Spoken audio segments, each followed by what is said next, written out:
Hola, ¿qué tal? Qué gustazo, qué alegría saludarlos hoy, viernes 10 de enero. Estamos en la serie Un viaje de fe.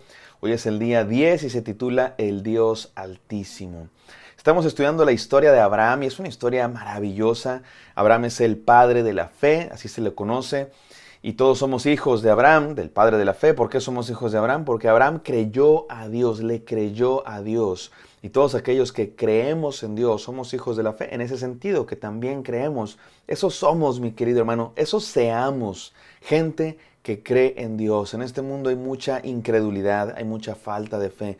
Seamos gente que tiene fe, que cree en Dios, en sus promesas, en su palabra. Porque la fe no es solamente así fe en abstracto, es fe en algo.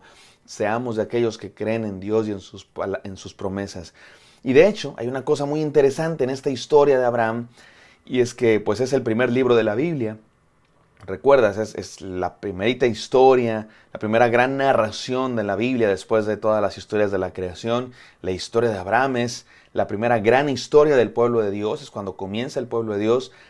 Y vemos varios nombres de Dios. Es una de las cosas interesantes de esta historia, que Abraham comienza a darle nombres a Dios y en toda esta narración se nos dicen varios nombres de Dios.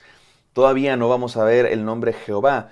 Ya lo vemos en la Biblia, sí, pero todavía no lo sabemos el nombre Jehová de Dios porque estos libros se escribieron después, cuando ya se había revelado el nombre de Dios. Pero el nombre de Dios no se va a revelar en la historia hasta Moisés, mucho tiempo después. Yo soy el que soy, significa Jehová. Antes de esto, a Dios le llamaban Elohim, que significa Dios, y muchos otros nombres que comienzan con él. Él era la manera hebrea de aquella región de Canaán, como del genérico Dios, igual que nosotros. Dios no es tanto un nombre, sino más bien el genérico de la divinidad, el nombre propio de Dios, por decirlo así, es Jehová, yo soy el que soy. Y en toda esta historia se le dan varios nombres que empiezan con él. Y hoy vamos a ver uno de ellos, el Elión, que significa el Dios Altísimo, aquel Dios que está más allá de cualquier cosa que podamos decir, comprender. Hay los dioses de este mundo, los dioses que el ser humano crea, son dioses que dependen de nosotros para existir. Nosotros los creamos. Los dioses de las religiones que el ser humano inventó son dioses que no existen por sí mismos. Existen porque los seres humanos los crearon. Les dieron nombre, los fabricaron, los hicieron figuras y por eso existen, pero en realidad no son reales, no existen. El Dios Altísimo es aquel Dios que está más allá, que existe porque existe. El único Dios verdadero, no depende de mí. Aunque todo el mundo negara a Dios, al Dios verdadero, Él sigue existiendo porque Él no depende de nosotros para existir como los dioses que nosotros creamos. Él es el Dios Altísimo. ¿Y saben por qué las puertas de las iglesias son muy altas? Para que entre el Altísimo, dice un chistorete. Pero es que es un nombre de Dios, el Altísimo. No hay manera de decir qué tan alto es, porque está más allá de nuestra comprensión. Vamos a la palabra de Dios en Génesis 14, del 17 al 20, no sin antes orar. Gracias, Padre Santo, por hablarnos. Tú eres el Dios Todopoderoso, el Altísimo. Háblanos el día de hoy, te lo pedimos en Cristo Jesús. Amén. Amén, amados hermanos. Vamos a Génesis 14, del 17 al 20. Dice así la palabra de Dios. Cuando volvía de la derrota de Kedorlaomer y de los reyes que con él estaban, salió el rey de Sodoma a recibirlo al valle de Sabe, que es el valle del rey. Entonces Melquisedec, aquí aparece un personaje muy interesante, del que no sabemos nada hasta este momento. Entonces Melquisedec, rey de Salem y sacerdote del Dios Altísimo, y aquí está el nombre de Dios, el Elión, sacó pan y vino y le bendijo, diciendo: Bendito sea Abraham del Dios Altísimo, creador de los cielos y de la tierra, y bendito sea el Dios Altísimo que entregó tus enemigos en tu mano, y le dio a Abraham los diezmos de todo. Entonces el rey de Sodoma dijo a Abraham: Dame las personas y toma para ti los bienes. Y respondió Abraham al rey de Sodoma: He alzado mi mano a Jehová Dios Altísimo, creador de los cielos y la tierra, que desde un hilo hasta una correa de calzado nada tomaré de todo lo que es tuyo, para que no digas: yo enriquecí a Abraham, excepto solamente lo que comieron los jóvenes y la parte de los varones que fueron conmigo, Aner, Escol y Mamre, los cuales tomaron su parte. Es una historia muy interesante, mis amados hermanos, muy, muy interesante.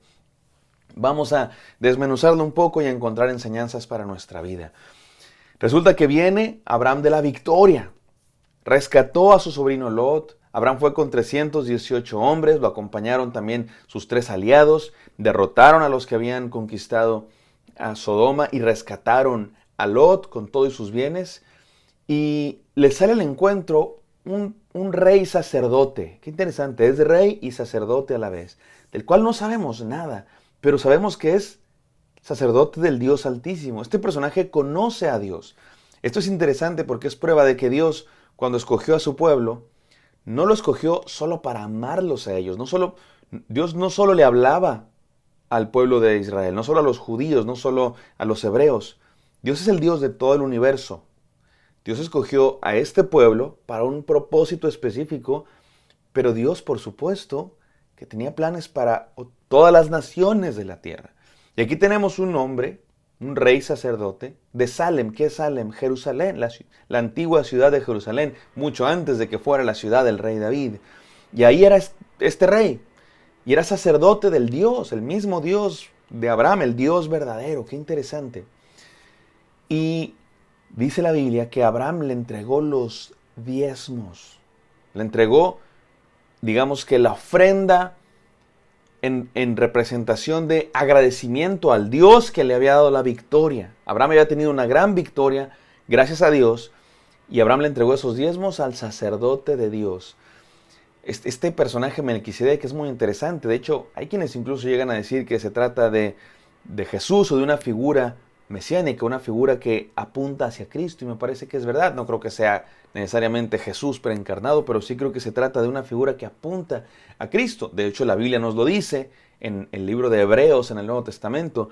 Nos dice que Jesús es un sacerdote de la orden de Melquisedec, según el orden de Melquisedec. ¿En qué sentido según el orden de Melquisedec? Bueno, después, en la historia del pueblo de Dios, todos los sacerdotes eran de una misma tribu. Y por eso eran sacerdotes, porque descendían de los levitas. Pero Melquisedec ni siquiera era del pueblo de Dios. Melquisedec no era descendiente de Abraham. Melquisedec era de otro pueblo. Pero había sido sacerdote. ¿Por qué? Porque Dios lo nombró como tal. Jesús, así fue. Jesús no era descendiente de Leví. Jesús era descendiente de Judá. Pero era rey y sacerdote como Melquisedec. ¿Por qué? Porque Dios lo escogió. Porque hay un mando mucho mayor que simplemente ser descendiente de Abraham. Hay una razón mucho más grande que simplemente tener sangre real. Y eso es el designio de Dios. Y eso es lo que estamos viendo aquí. Aquí tenemos un personaje que no es del pueblo de Dios y que sin embargo es sacerdote de Dios, al cual Abraham le entrega los diezmos después de una gran victoria. Y luego el rey de Sodoma, también agradecido con Abraham, pero el rey de Sodoma, recuerden, es un rey de una nación pagana, de una ciudad súper pagana, súper malvada. Y mientras Abraham con Melquisedec tiene todo el honor y el favor y le da los diezmos y hablan del Dios Altísimo, con el rey de Sodoma parece que Abraham no quiere tener mucho que ver. El rey de Sodoma le dice, mira, vamos a dividirnos el botín. Tú tomas una cosa, yo tomo dame las personas y tú tomas los bienes. Y Abraham le dice, no voy a tomar nada, no quiero tener tratos contigo y no voy a tomar del botín porque he prometido que no tomaré nada más que lo que necesitaron mis hombres para pasar estos días y no voy a tomar nada. Me encanta la actitud de Abraham. Me parece que esta historia tiene muchas enseñanzas para nosotros. Déjenme decir 3. Número 1, adora a Dios en comunidad. Mi amado hermano, es importante que entendamos lo que está pasando con Abraham. Abraham es un personaje al que a Dios le habló, Dios le dio promesas,